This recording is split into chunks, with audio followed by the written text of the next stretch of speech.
Assalamualaikum warahmatullahi wabarakatuh. Selamat bertemu kembali mata kuliah etika bisnis.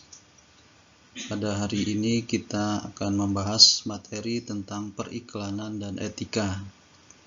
Semoga kalian semua dalam keadaan sehat dan dalam lindungan Allah Subhanahu wa Ta'ala. Periklanan atau reklame adalah bagian tak terpisahkan dari bisnis modern.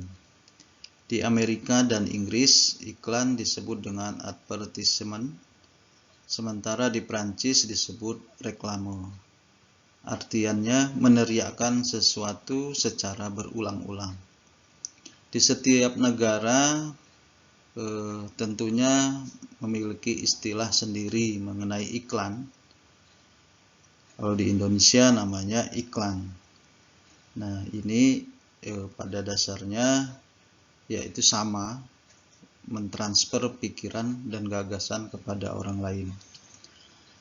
Iklan sendiri merupakan suatu proses komunikasi, tujuannya membujuk dan menggiring untuk mengambil tindakan yang menguntungkan bagi pihak pembuat iklan.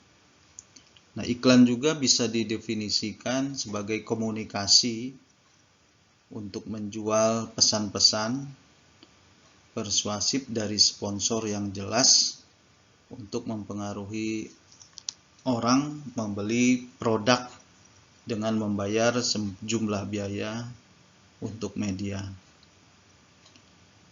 Nah, iklan juga merupakan salah satu bentuk promosi yang paling dikenal dan paling banyak diketahui oleh orang karena jangkauannya sangat luas.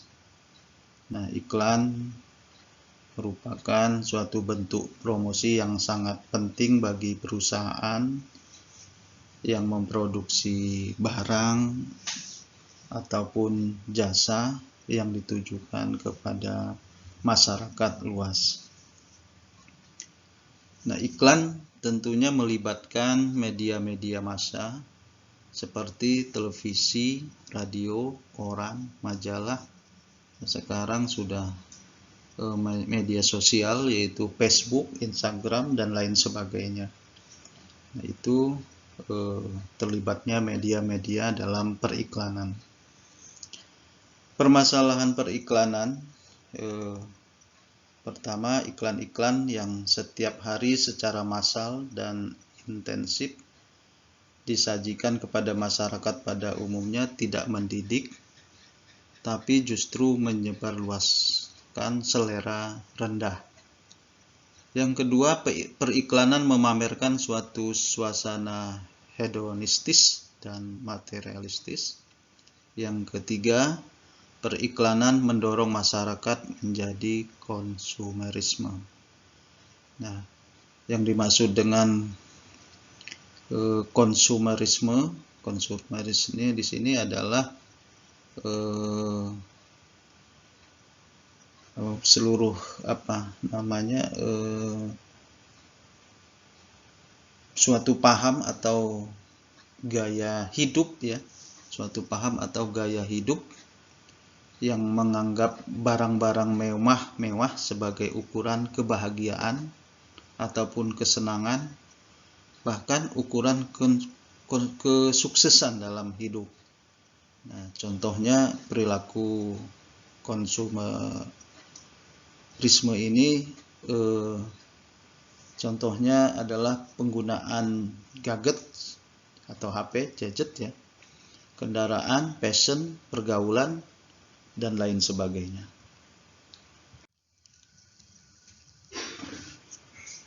Masalah etis periklanan. Masalah etis periklanan itu pertama adalah kebenaran akan isi iklan.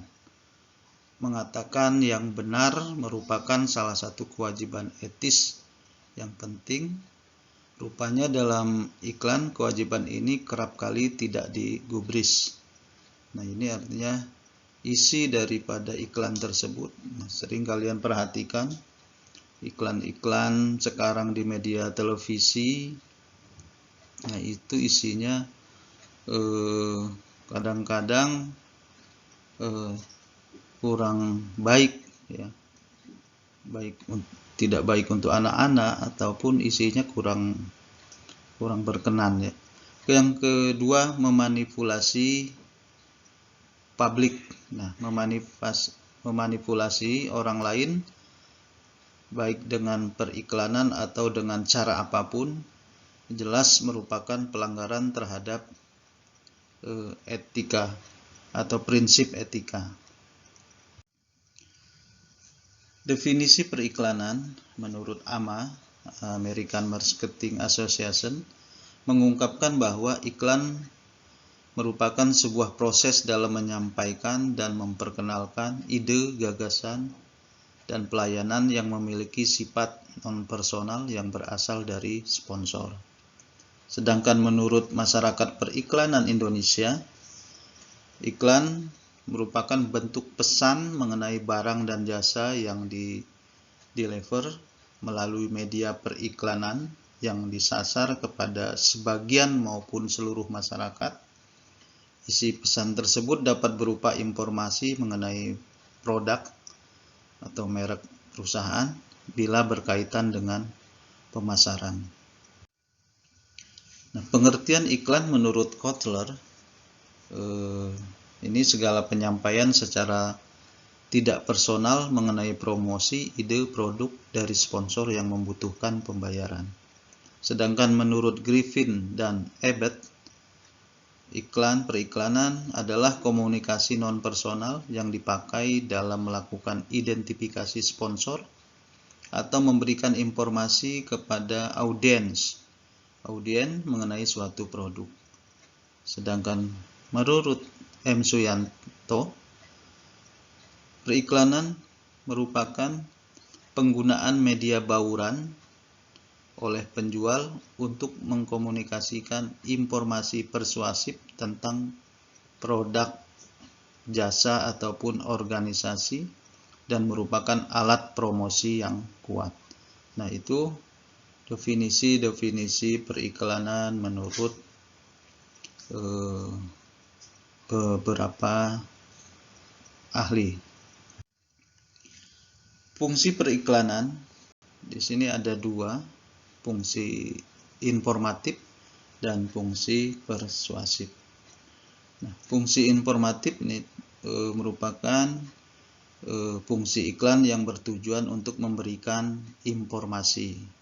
Sedangkan persuasif, fungsi iklan yang bertujuan untuk upaya persuasif atau membujuk ataupun mempengaruhi. Nah, iklan informatif ini dianggap sangat penting untuk peluncuran produk atau jasa.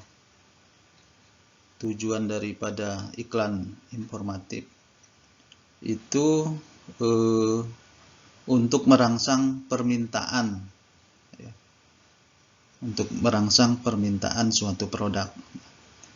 Di antaranya tujuan iklan informatif: 1.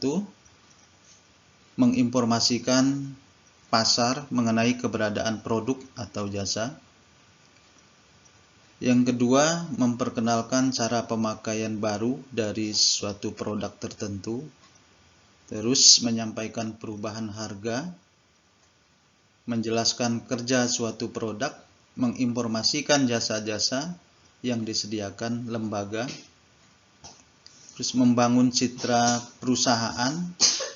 Dengan kata lain, iklan informatif bertujuan untuk membentuk permintaan pertama. Nah, itu untuk iklan informatif ya. Yang kedua, fungsi persuasif. Nah, di sini merupakan iklan untuk mempengaruhi atau membujuk konsumen ya. Persuasif ini juga disebut dengan daya bujuk, ya, merayu. Nah, daya bujuk atau daya pengaruh untuk mempengaruhi orang melakukan sesuatu. Nah, iklan dengan daya bujuk ini hampir pasti akan menggerakkan konsumen untuk mendekatkan diri dengan brand ya, atau merek dan tertarik untuk mencobanya. Nah, iklan persuasif ini sangat penting apabila mulai tercipta persaingan dan setiap lembaga usaha menciptakan permintaan. Nah, tujuan daripada iklan persuasif ini adalah pertama, membentuk pilihan merek. Yang kedua, mengalihkan pilihan ke merek tertentu. Nah, membentuk pilihan merek itu membuat brand ya, brand image. Yang kedua tadi mengalihkan pilihan ke merek tertentu. Yang ketiga, mengubah persepsi pelanggan terhadap atribut produk. Nah, ini merupakan bauran pemasaran ya. Mendorong pembeli untuk membeli saat itu juga. Nah, itu tujuan daripada iklan persuasif. Periklanan dan kebenaran. Nah, pada umumnya periklanan tidak mempunyai reputasi baik sebagai pelindung atau pejuang kebenaran. Cirinya ya. Yang kedua, iklan kerap kali terkesan suka membohongi dan bahkan menipu publik. Yang ketiga, periklanan hampir a priori disamakan dengan tidak bisa dipercaya. Apakah itu bohong? Nah, ya, yang tadi yang disampaikan tadi, yang ketiga jenis tadi, apakah itu bohong? Pertanyaannya. Nah, itu definisi bohong itu sendiri belum ada definisi yang lengkap ya. Bisa juga dikatakan berbohong ya, apabila mengatakan sesuatu yang tidak benar. Nah, mengatakan sesuatu yang tidak benar ini ada unsur-unsurnya, yaitu terdapat unsur kesengajaan. Dalam beriklan ada unsur kesengajaan untuk berbohong. Yang kedua, ada maksud agar orang lain percaya. Nah, biasanya iklan-iklan tersebut yang dikatakan unsur berbohong, nah itu ada unsur-unsurnya, unsur kesengajaan dan ada maksud agar orang lain percaya dengan produknya. Secara lengkap ya, berbohong itu adalah dengan sengaja mengatakan tidak benar agar orang lain percaya. Pertanyaan lagi, apakah iklan itu berbohong? Ya, jika ingin mengevaluasi moralitas periklanan, perlu kita perhatikan secara khusus unsur maksud. Ya, unsur maksud iklan itu berbohong. Dalam perbuatan berbohong, maksudnya adalah apakah ada arti kesengajaan dalam berbohong tersebut. Unsur maksudnya.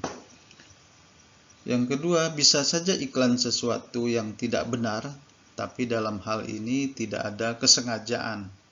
Misalnya tentang obat baru, dikatakan di iklan bahwa produk ini aman, padahal di kemudian hari ada efek samping yang tidak terduga.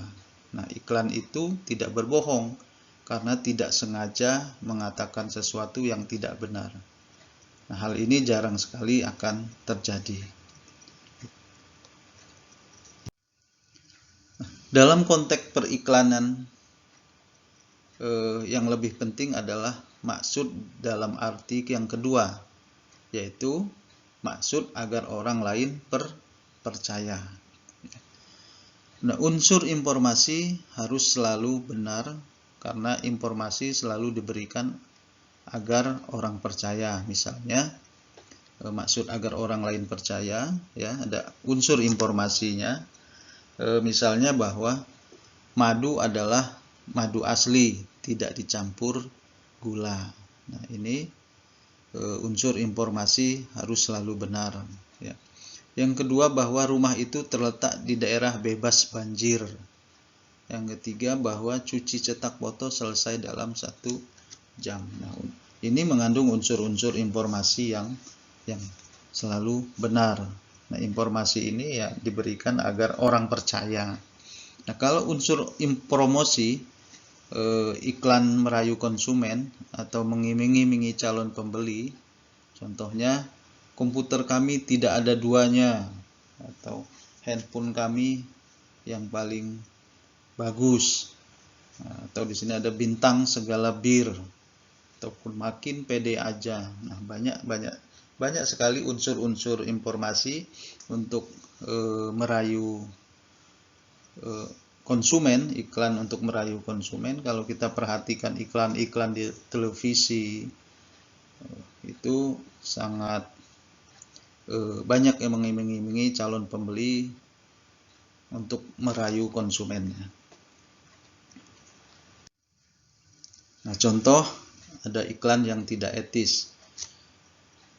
Minyak goreng Pilma. Nah, bila ibu ingin minyak goreng yang murni, jernih, lezat, sehat, gunakan akal sehat. Nah, pilihlah Pilma. Nah, berarti apa artiannya? Kalau orang lain tidak menggunakan minyak goreng Pilma, berarti akalnya tidak sehat.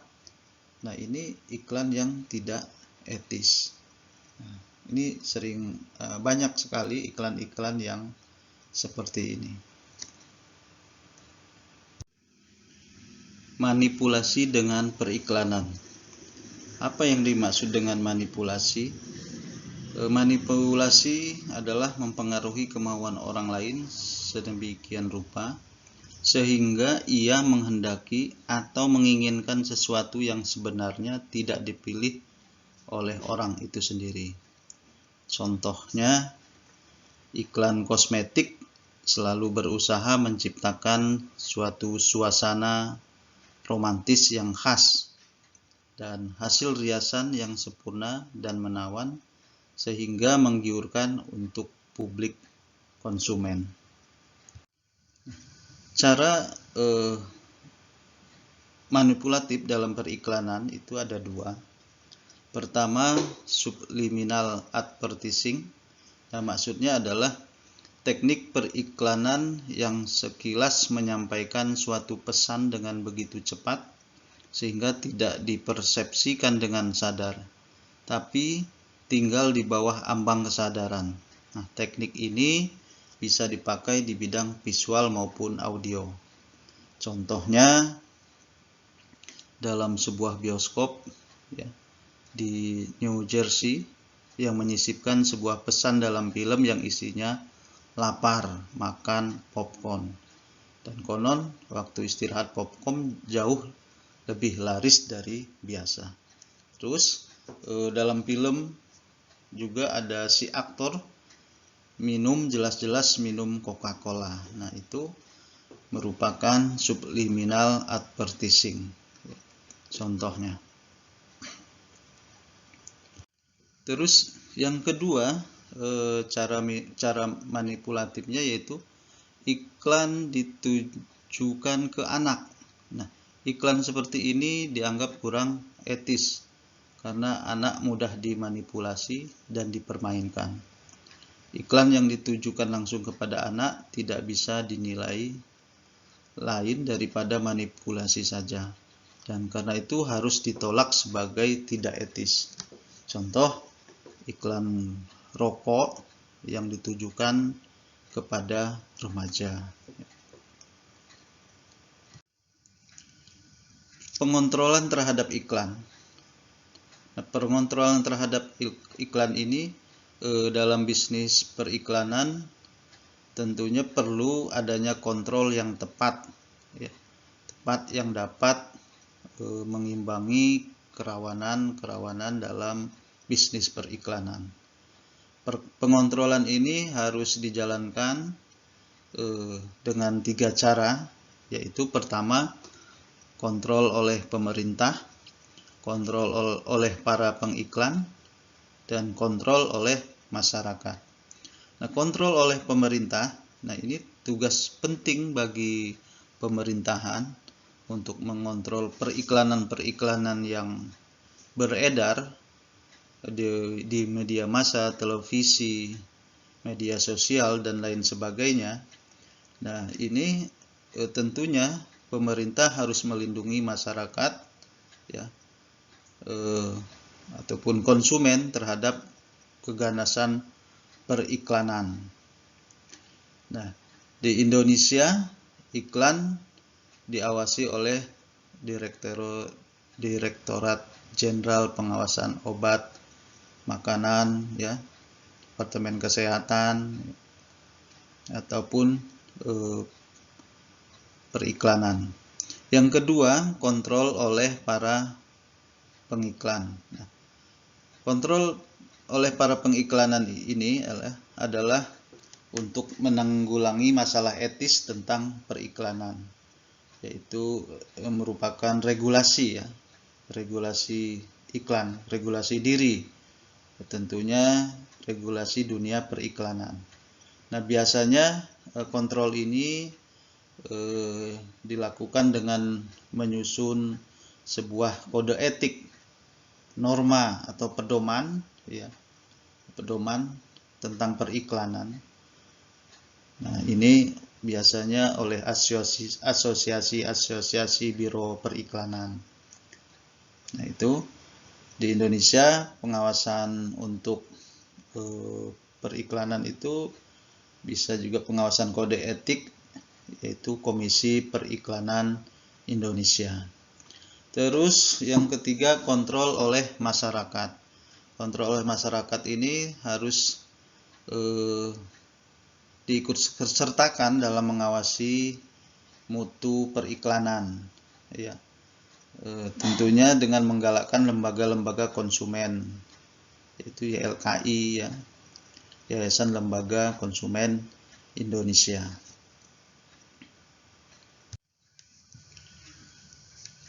Ada 4 faktor yang selalu harus dipertimbangkan dalam menerapkan prinsip penilaian etis terhadap iklan. Pertama, maksud si pengiklan. Yang kedua, isi iklan. Ketiga, keadaan publik yang dituju. Keempat, kebiasaan di bidang periklanan. Nah, maksud si pengiklan. Jika maksud si pengiklan tidak baik, dengan sendirinya moralitas iklan itu menjadi tidak baik juga. Jika maksud si pengiklan adalah membuat iklan yang menyesatkan, tentu iklannya menjadi tidak etis. Yang kedua, isi iklan. Ini menurut isinya, iklan harus benar dan tidak boleh mengandung unsur yang menyesatkan. Yang ketiga adalah keadaan publik yang tertuju. Nah, di sini yang dimengerti di sini adalah dengan publik adalah orang dewasa yang normal dan mempunyai informasi cukup tentang produk atau jasa yang diiklankan. Yang keempat adalah kebiasaan di bidang periklanan. Periklanan tentunya sering dipraktekkan dalam rangka suatu tradisi. Dalam tradisi itu orang sudah biasa dengan cara tertentu disajikannya iklan. Nah, di mana tradisi periklanan yang sudah lama dan terbentuk kuat tentu masuk akal bila beberapa iklan lebih mudah diterima daripada di praktek periklanan baru yang dijalankan pada skala besar. Nah, itu penilaian etis terhadap iklan. Masalah etis seputar konsumen. Ya, pertama, perhatian terhadap konsumen. Yang kedua, tanggung jawab bisnis untuk menyediakan produk yang aman. Yang ketiga, tanggung jawab bisnis lain terhadap konsumen. Perhatian untuk konsumen. Yang pertama, ada beberapa hak ya yang harus diperhatikan untuk konsumen, yaitu pertama, hak atas keamanan, hak atas informasi, hak untuk memilih, hak untuk didengarkan, hak lingkungan hidup, hak konsumen atas pendidikan. Nah, jadi hak atas keamanan di sini konsumen berhak atas produk yang aman, artinya produk yang tidak mempunyai kesalahan teknis atau kesalahan lain yang bisa merugikan kesehatan atau mengancam jiwanya, seperti adanya obat pengawet pada makanan, mainan anak, dan lain-lain. Terus yang kedua, hak atas informasi. Hak atas informasi ini adalah konsumen berhak mengetahui segala informasi yang relevan mengenai produk yang dibelinya, baik yang sesungguhnya produk itu maupun bagaimana cara memakai yang benar dan maupun resiko yang ditimbulkan dari produk tersebut. Yang selanjutnya, hak untuk memilih. Di sini konsumen berhak untuk memilih antara berbagai produk dan jasa yang ditawarkan. Kualitas dan harga produk bisa berbeda, sehingga konsumen berhak membandingkan untuk mengambil keputusan, tentunya untuk mengambil keputusan untuk membeli. Terus hak untuk didengarkan. Nah, konsumen berhak keinginannya tentang produk atau jasa didengarkan dan dipertimbangkan, terutama keluhannya. Dan produsen harus menerima keluhan tersebut. Nah, hak ini merupakan hak legal yang dapat dituntut di pengadilan. Itu hak untuk didengarkan. Yang selanjutnya, hak lingkungan hidup. Nah, hak lingkungan hidup ini produk yang digunakan konsumen memanfaatkan sumber daya alam.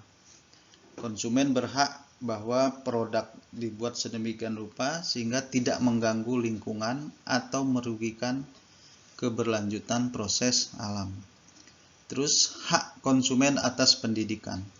Konsumen mempunyai hak untuk secara positif dididik ke arah yang baik, terutama di sekolah,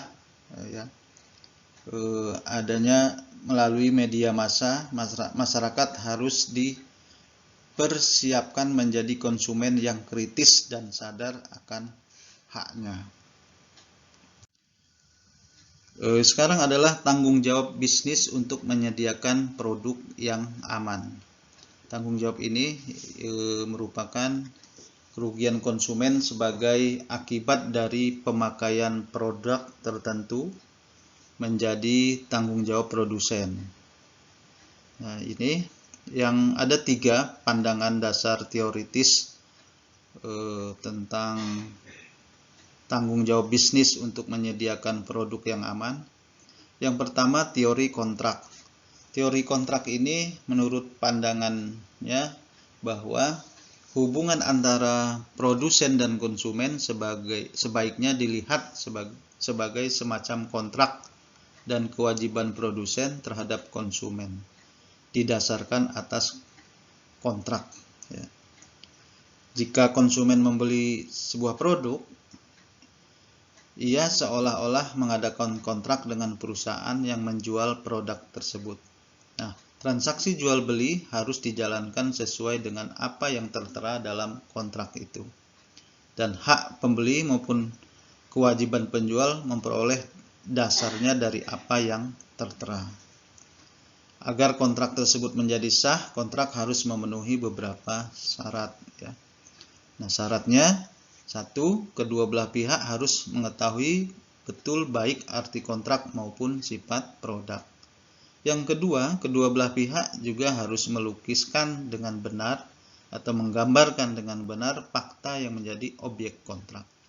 Ketiga, tidak boleh ada paksaan antara kedua belah pihak. Nah, itu tentang teori kontrak. Nah, dari berbagai segi pandangan kontrak tidak memuaskan. Ada 3 keberatan terhadap pandangan itu. Yang pertama, teori kontrak mengandaikan bahwa produsen dan konsumen berada pada taraf yang sama. Yang kedua, teori kontrak mengandaikan hubungan langsung antara produsen dan konsumen. Yang ketiga, konsepsi kontrak tidak cukup untuk melindungi konsumen dengan baik. Terus Yang selanjutnya adalah teori perhatian semestinya. Nah, ini pandangan kedua ini menyetarakan produsen dan konsumen, ya. Menyetarakan produsen dan konsumen. Ini bertolak dari kenyataan bahwa konsumen selalu dalam posisi lemah karena produsen mempunyai jauh lebih banyak pengetahuan dan pengalaman tentang produk, ya, yang tidak dimiliki oleh konsumen. Terus yang ketiga adalah teori biaya sosial. Teori biaya sosial menegaskan bahwa produsen bertanggung jawab atas semua kekurangan produk dan setiap kerugian yang dialami konsumen dalam memakai produk tersebut. Itu teori biaya sosial. Terus tanggung jawab bisnis lainnya terhadap konsumen. 3 kewajiban moral yang berkaitan dengan kualitas produk, ya.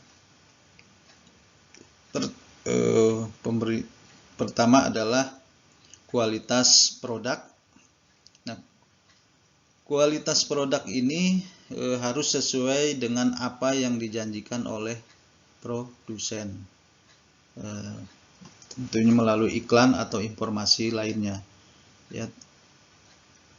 Produk harus sesuai dengan apa yang dijanjikan oleh produsen dan juga harus wajar, ya. Apa yang dijanjikan juga harus wajar, tentunya yang diharapkan oleh konsumen. Nah, konsumen itu juga berhak, ya, atas produk yang berkualitas karena konsumen membayar dengan kualitas yang diberikan oleh produsen tersebut. Yang kedua adalah harga. Harga yang adil merupakan sebuah topik etika yang sudah lama tentunya, dari zaman Yunani kuno. Harga ini merupakan masalah etis, ya, yang sering dibicarakan. Karena apa? Karena harga menjadi kenyataan ekonomis dan kompleks yang ditentukan oleh banyak faktor. Nah, harga juga merupakan buah hasil dari perhitungan faktor-faktor seperti biaya produksi, biaya investasi, promosi, pajak, ya, laba. Nah, itu mempengaruhi daripada harga. Terus yaitu pengemasan dan pemberian label. Pengemasan dan pemberian label. Pengemasan produk dan label yang ditempelkan pada produk merupakan aspek bisnis yang sangat penting, ya. Tujuannya melindungi produk dan memungkinkan mempergunakan produk dengan mudah. Nah, pada produk yang berbahaya harus disebut informasi yang dapat melindungi konsumen maupun orang lain, ya. Nah, tuntutan etis lainnya adalah bahwa pengemasan tidak boleh menyesatkan konsumen. Nah, itu adalah tanggung jawab bisnis lainnya terhadap konsumen. Oke, ada contoh tentang periklanan dan etis yang kalian ketahui. Contohnya adalah iklan rokok, ya. Kalian analisa iklan rokok. Iklan rokok itu tulisannya rokok membunuhmu. Nah, rokok membunuhmu. Nah, artiannya rokok di sini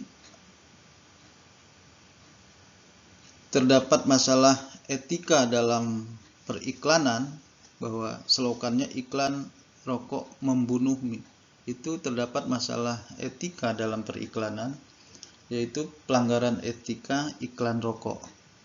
Nah, iklan rokok itu tak hanya dapat ditemui di media elektronik seperti televisi, ya, ataupun yang lainnya, tapi juga ada terlihat di banner-banner iklan rokok di jalan-jalan juga sering kita jumpai. Nah, ukurannya sangat besar ya. Nah, kesalahan atau pelanggaran iklan rokok itu jam tayangnya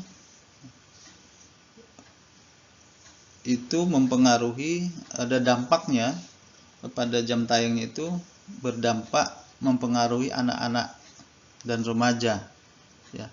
Jika kita lihat jika dilihat oleh anak kecil yang tidak mengetahui apa itu rokok dan kandungan rokok ya, kalau dikonsumsi dan mereka mencobanya, maka anak-anak akan terpengaruh oleh dan ingin mengkonsumsi rokok tersebut. Nah, ini tentunya iklan rokok itu sangat berbahaya bagi anak-anak dan remaja. Nah, peran orang tua sangat penting ya, untuk memberikan gambaran dalam hal periklanan yang menyalahi aturan. Seperti yang kita bahas ini adalah iklan rokok. Nah, setelah terjadi penayangan tidak sesuai dengan jam di televisi, penayangan di televisi itu masih jam 8, jam 7 malam, maka banyak terjadi protes-protes ya, bermunculan protes-protes terhadap iklan rokok. Maka muncullah peraturan pemerintah untuk membatasi penayangan iklan rokok. Nah, penayangan iklan rokok itu sekarang mulai dari jam setengah 10 atau jam 10 sampai jam 5 pagi. Nah, penayangan iklan rokok pada malam hari itu tujuannya supaya tidak ditonton oleh anak-anak. Nah, sebenarnya iklan rokok itu menggambarkan konsumennya adalah seorang yang dianggap berani, sukses, dan kreatif ya. Nah, ini juga sebagai kebohongan publik ya, menyalahi aturan etika. Karena apa? Karena seharusnya pengguna rokok atau konsumen rokok digambarkan secara nyata. Kandungan nikotin, rokok membunuhmu, bukan menggambarkan kalau kita merokok orang berani, sukses, kreatif, tetapi di situ harus ditampilkan bahaya merokok. Paru-paru rusak atau membuat kematian dan lain sebagainya, atau rokok membunuhmu, seperti itu.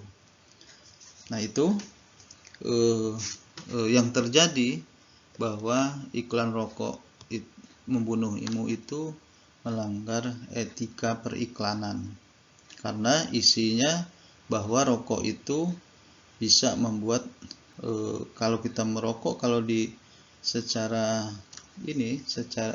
kita lihat, kalau iklan rokok itu menggambarkan kreatif, terus apa lagi, sukses, berani, tanggap. Nah, sehingga anak-anak atau remaja ingin mencoba bahwa kalau kita merokok akan seperti itu. Terus yang selanjutnya adalah pemasaran contoh iklan rokok yang melanggar etika, pemasaran rokok dengan warna pink. Nah, ini terjadi iklan rokok warna pink ini sasarannya adalah wanita. Nah, wanita jadi target pasar perusahaan rokok. Nah, rokok yang banyak dikonsumsi oleh kaum laki-laki nampaknya akan banyak juga dikonsumsi oleh wanita dan remaja. Nah, di negara-negara berkembang saat ini menargetkan wanita dan remaja sebagai konsumen rokok. Nah, tentunya ini sangat berbahaya, mengingat resiko bahaya menghisap rokok ya. Nah, contoh pemasaran rokok untuk pasar wanita dengan warna pink itu, di Jepang rokok dibuat cantik dengan kemasan berwarna merah muda ya, ini sasarannya untuk wanita. Di Mesir bungkus rokok berbentuk kemasan parfum. Nah, di negara-negara lain, di Nigeria dihadiahi barang bermerek.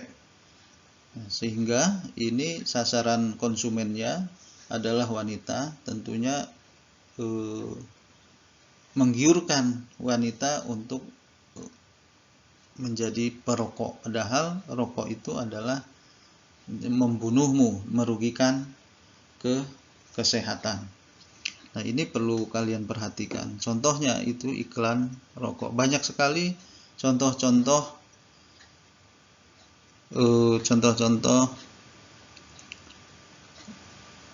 pengiklanan dan etis, iklan yang tidak etis ditayangkan, iklan yang tidak etis ditampilkan sehingga merugikan orang lain.